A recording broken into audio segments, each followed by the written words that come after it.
Medyo pa. Bato, pik. Mamaya na nga. Ano? Mamaya na yan. Mahalaga tayong isyong pag-uusapan. Sige, anong mahalaga pa sa bato pik?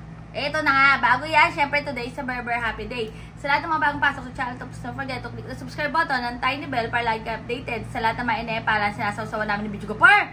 Naku, latest to Bidyo Gopar. Ano na naman yan? Nabalitaan mo na ba? Di pa. Ayan, basahin mo. Ayan. Kala ko ba, kalaban ng Yellow ang Marcos? O bakit sila ngayon nagsama-sama na?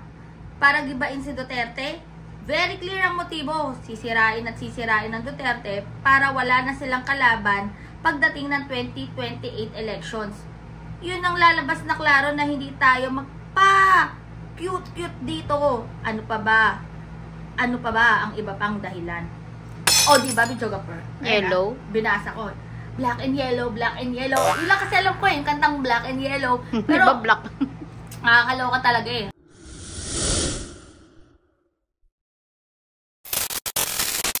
Anong yellow yan? Yellow. So, parang ano to, nagsama-sama na, nakipagsanib pwersa na ang mga yellow sa Ano mga yun? Marcos para daw pabagsakin ng Duterte kasi nga hadlang para sa Teka lang, una sa lahat, ano ba yung yellow na tinutukoy, di ba? Ano ba yun? Kasi dapat mas maganda mag-name drop, direct to the point, Oo. di ba? Pinpointed dapat na Ikaw? hindi yung yellow, Anong yellow? Naka-quote pa eh, yellow. Anong yellow? Kaya nga eh. Ano Yung- po ba? Yung kulay lang po ba tinutukoy nyo dito? Kuya, O- yellow pa nga. O kaya mais kong yellow? Oo, diba? Yung mga ganyan, medyo hindi klaro to ha. Kuya, yellow.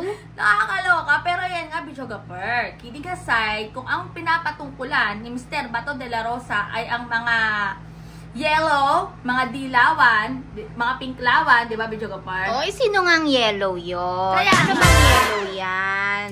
Nakakaloka. Yellow na yellow eh, pero Bidyo Gopar, bakit iniisip ka agad niya yung 2028? Para Advance daw naman. walang makalaban? Kasi ito daw ang parang makakabangga for the 2028 elections? Ayun tayo, nahuhuli sa bibig. Kaya nga eh, masyadong nag-overtake. Uy, Oo. 2025 pa lang yung election na aanuhin natin, next year pa nga yan eh. Bakit pero ano ito, na? advance masyado. Advance. Mindset. So, ibig sabihin, may tatakbo palang Duterte Oh, sa ay. 2028.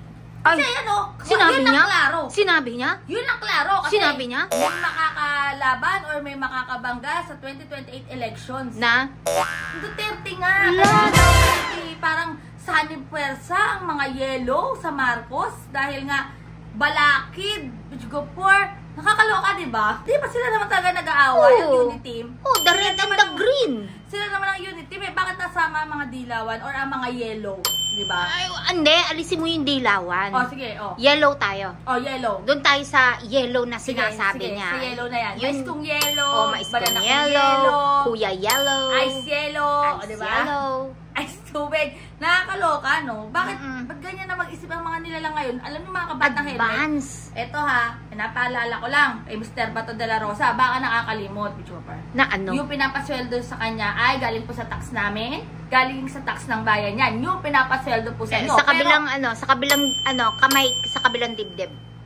Yan. Pero ayun nga, Bichopper, Mm. bakit ko pinapaalala? Kasi parang ako, bilang taxpayer, Mm. at yung tax ko, pinapasweldo sa mga ganyang klaseng politiko or leader, parang ayoko makarinig ng may kino-coach siyang yellow. Parang ano naman yon, medyo off. Kasi mas maganda kung papangalanan niya eh. Direct to the point kung sino pa yung pinapatungkulan niya na nakikipagsanib puwersa sa mga Marcos, mga ganyan. Parang hindi naman yata magandang ehemplo yan ng pagiging leader. Hayaan mo siya. Pwede naman din niya sabi, oh, kayo mga green. Kayong mga red. Bidyo Gopar, Mm. ano bang balita sa ICC?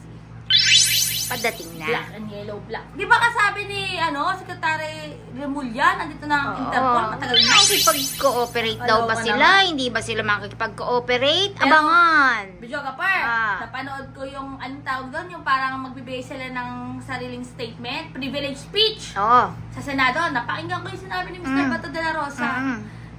Black and yellow, black and yellow. May kinakatakot ba siya? Hindi ko nga alam eh. Kasi, Parang takot na. Ako Ano ba? kung wala akong kasalanan, Bidyo Gopar, ay, nauna. Ihansin niyo na ako. Nauna. Imblotigahan niyo na ako. Ligtisin niyo na ako. Wala akong kasalanan eh. Wala nang paligoy-ligoy pa. Wala nang palabok pa, di ba? Eh, ba't ba para siyang takot na takot. Hindi ko alam. Pero ayan nga mga Takot ba bata siya? helmet. Basta comment down below nyo na dyan kung ano masasabi nyo about dyan ha. Yellow daw. Eh, pwede Yellow. namang green. Yellow, diba? Pero eto na Pwede syempre. namang red. Bidyaga pa. Ano tayo sa comment of the day. Ito ang babasahin natin. Ang comment of the day natin ay galing kay Ma'am Emersia 5211. Sabi niya, kailangan na pa-check up sa Mandaluyong ata sina Roque at Sarah. Oh? Patay yun, maawhat ang helmet. O, ayan ha, ang kinoment ni Ma'am Emersia 5211. Ano po bang klaseng check-up ang kailangan nila? Kasi nakakaloka lang talaga, lalo na ngayon, no? May budget hearing for the OVP. Oo. Diba, Bichoga Par? At ito namang si Mr. Haruki, tuloy pa rin ang ating Spokes Award! Pero nakakaloka lang talaga, no? O, kayo mga bata helmet, comment na kayo dyan. Baka kayo na yung mapili namin ni Bichoga Par para sa ating comment of the day! Basta stay happy, stay healthy, and stay safe tayo as always. Sabi nga sa buhay, nag-helmet din ang booking. Keep sharing better every day. God bless everyone. Bye! Black and yellow, black and yellow. Green na lang, tsaka red para famous. Kaya nga eh, ba't ayaw na nila ng green? Oo, mas famous naman yun. Ba't ayaw na nila ng red?